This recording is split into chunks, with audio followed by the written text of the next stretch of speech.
서경에 있는 글들을 무조건 믿으면 차라리 그 서경이 없는 것만 못하다 하고 이야기를 했었어요. 전쟁에서 무왕이 이제 그 은나라와 이렇게 싸울 때 피가 너무 흘러서 절구공이가 그 피 위로 떠다녔다 뭐 이런 내용이 있었거든요.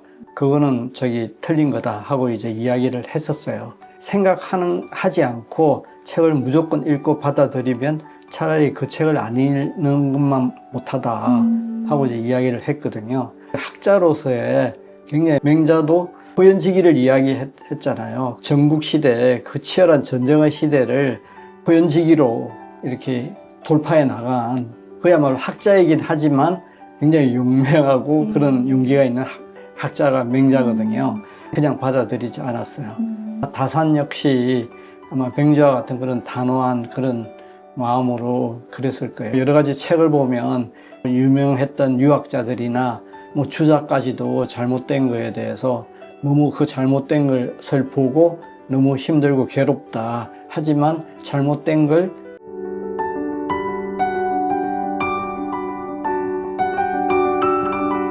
책의 앞부분에 언급했던 다산의 고난 스토리가 굉장히 인상적이었습니다.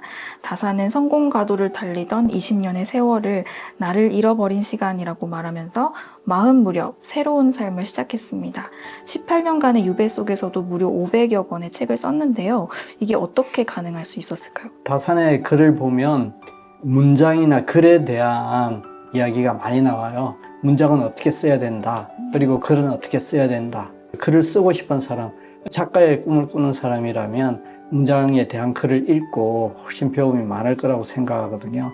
그 글들에서 한결같이 이야기하는 게 글이라는 건 이렇게 머리 짜내서 지어서 쓰는 것이 아니라 정말 그러니까 나무가 이제 자라듯이 뿌리에서부터 심겨진 나무가 깊이 뿌리를 받고 그 다음에 튼튼하게 줄기를 이루고 그 다음에 잎을 맺고 꽃을 피우고 가시를 맺는 그 단계처럼 그 글이란 건 어떤 나의 내면의 깊은 공부와 수양을 통해서 내면의 깊은 내공을 이렇게 담은 다음에 그 내공이 억지로 끄집어내는 게 아니고 자연스럽게 마치 샘에서 물이 솟아나듯이 나오는 것이 바로 글이다 하고 이야기를 했거든요. 그걸 보면 왜 그렇게 많은 책을 쓸 수 있을까 하는 것에 대한 조금의 해답은 우리가 찾지 않을까 싶어요. 그러니까 억지로 나한테 없는 거에서 제가 그렇게 쓰거든요. 억지로 막 쓰거든요.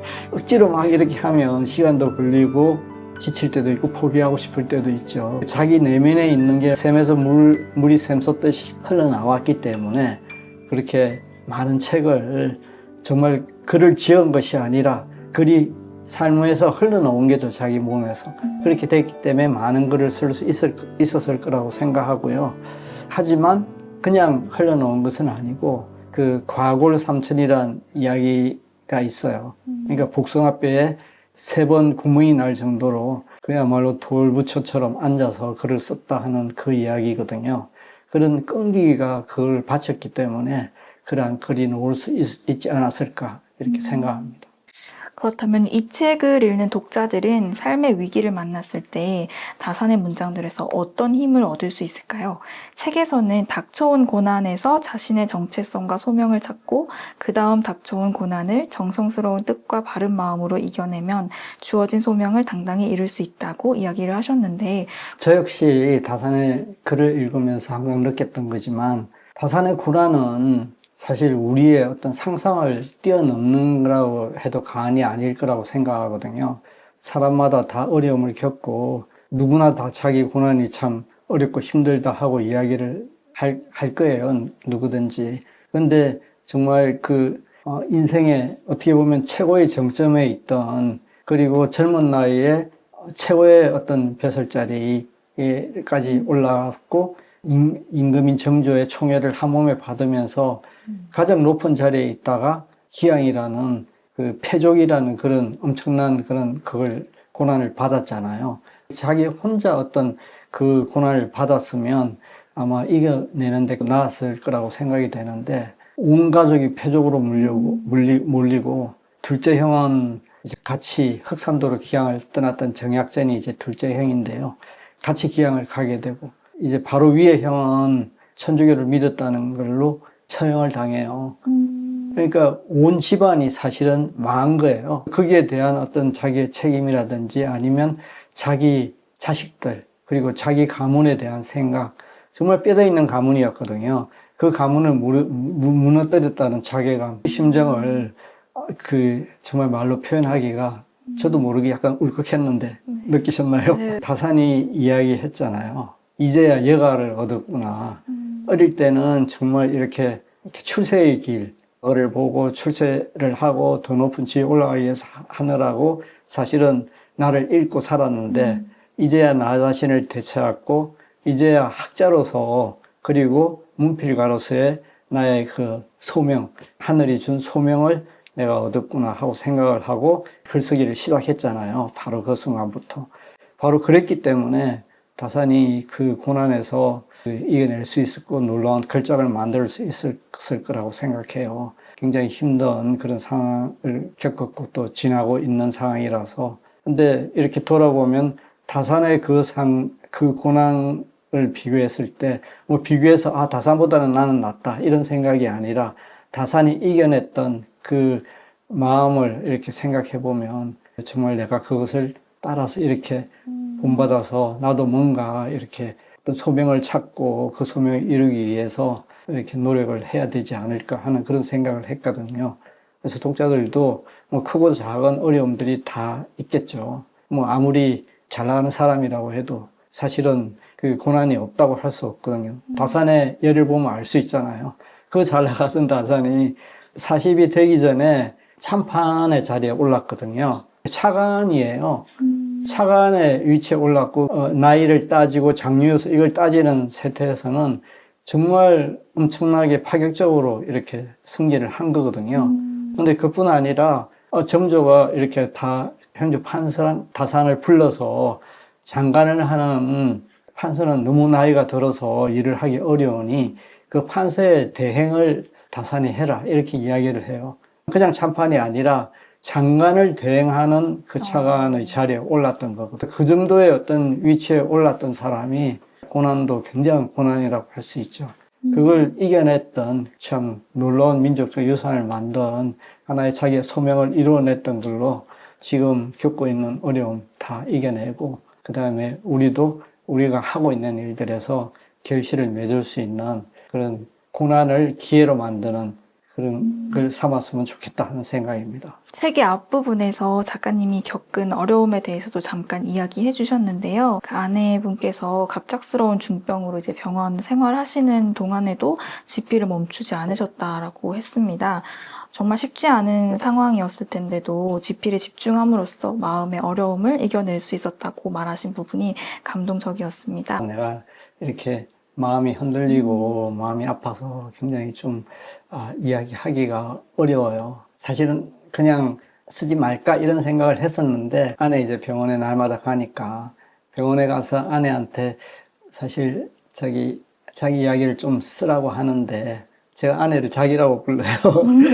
쓰라고 하는데 이거 어떨까 하고 이야기했어요. 저는 당연히 아내가 안 썼으면 좋겠다 할 줄 알았어요. 그런데 의외로 그냥 필요하면 쓰라고 그렇게 이야기를 해줘서 어디 빠져나가지도 못하고 그냥 어쩔 수 없이 쓰게 됐는데 내가 그래도 글을 썼다 하는 건 어떻게 보면 다산과 같이 그런 어떤 그 소명이나 이런 부분이 전혀 없다고는 할 수 없지만 어떻게 저는 좀 더 인간적인 그런 부분에서 글을 쓰지 않으면 안 되는 그런 것도 물론 있었죠.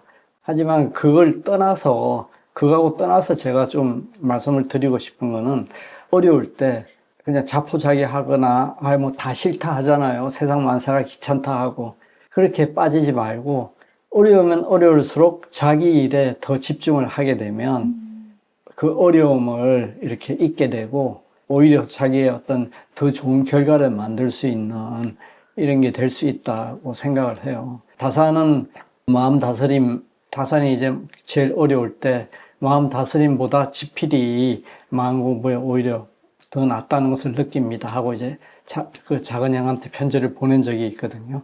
저 역시 그랬어요. 제가 만약에 아내가 아픈 걸 계속 생각하고 고민했다면 아무 글을 못 쓰죠. 만사가 귀찮고 그냥. 근데 오히려 글을 쓰니까 그런 어려움을 잊게 되고 오히려 글에 더 집중할 수 있게 되기 때문에 독자들 분들도 꼭 글을 쓰는 직업이 아니고 어떤 일을 하더라도 뭐 직장을 다니든 사업을 하시든 어떤 일이든 어려움을 겪을 때는 오히려 자기 하는 일에 더 집중해서 저기 일을 하면 좀 그것을 극복할 수 있는 오히려 계기가 되고 기회가 된다고 생각합니다. 책은 총 6가지 주제로 나뉘어져 있습니다. 배움, 고난, 인생, 성찰, 관계, 세상에 관한 각 장에 다산의 지혜와 작가님의 통찰을 담아왔는데요. 하나하나씩 살펴보면 좋을 듯 합니다. 먼저 1장 배움 편에 올바른 뜻과 바른 마음으로 채우고 쓴다에서 다산은 학문 앞에서는 어떤 건의와도 타협하지 않는 모습을 보여줍니다. 심지어 당시 가장 존경받던 주자의 의견까지도 잘못된 것은 지적했다라고 하셨는데요. 어떻게 보면 고지식한 자세라고도 볼 수 있을 것 같은데 작가님은 이런 다산의 모습을 어떻게 보실까요? 다산보다 훨씬 예전에 맹자 시대에 그 전국시대 말기에 맹자도 자기 책에서 그 진신서 불여무수라고 이제 그 성어를 남겼어요. 그게 무슨 뜻이냐 하면 서경 있잖아요. 그러니까 사서산경 중에 가장 중국의 오래된 역사책 서경이라고도 하고 상서라고도 하는데 공자가 편찬했다고 알려진 책이기도 하고 공자도 항상 이렇게 인용하기도 하고 제자들 그 글에서 가르치기도 하고 했었어요. 맹자가 이제 이야기를 한 게 그 서경에 있는 글들을 무조건 믿으면 차라리 그 서경이 없는 것만 못하다 하고 이야기를 했었어요. 서경에서 이제 이렇게 전쟁에서 무왕이 이제 그 은나라와 이렇게 싸울 때 피가 너무 흘러서 절구공의가 그 피 위로 떠다녔다 뭐 이런 내용이 있었거든요. 맹자는 그게 좀 가장된 거고 그거는 틀린 거다 하고 이제 이야기를 했었어요. 하지 않고 책을 무조건 읽고 받아들이면 차라리 그 책을 안 읽는 것만 못하다 하고 이제 이야기를 했거든요. 학자로서의 굉장히 맹자도 굉장히 뭐라고 그럴까요? 그 호연지기를 이야기했잖아요. 전국시대 그 치열한 전쟁의 시대를 호연지기로 이렇게 돌파해 나간 그야말로 학자이긴 하지만 굉장히 용맹하고 그런 용기가 있는 학자가 맹자거든요. 그 학문에 있어서는 그 성격처럼 그렇게 절대로 이렇게 거짓이나 잘못된 걸 그냥 받아들이지 않았어요. 다산 역시 아마 맹자와 같은 그런 단호한 그런 마음으로 그랬을 거예요. 여러 가지 책을 보면 유명했던 유학자들이나 뭐 주자까지도 잘못된 거에 대해서 너무 그 잘못된 것을 보고 너무 힘들고 괴롭다. 하지만 잘못된 걸 그냥 두고 볼 수 없기 때문에 나는 고쳐야겠다 하고 작은 형하고 이렇게 편지를 주면서 자기 신경을 이야기했던 것들이 있거든요. 학자로서의 당연히 가져야 될 마음이지만 사실 그때 주자의 글 한 획을 고치면 이렇게 가문이 멸족하는 그런 시대였거든요. 그럼에도 불구하고 다산은 그런 점에서는 타협하지 않았죠. 예. 학자로서 참 배워야 할 그런 기감이 되는 그런 자세라고 생각합니다.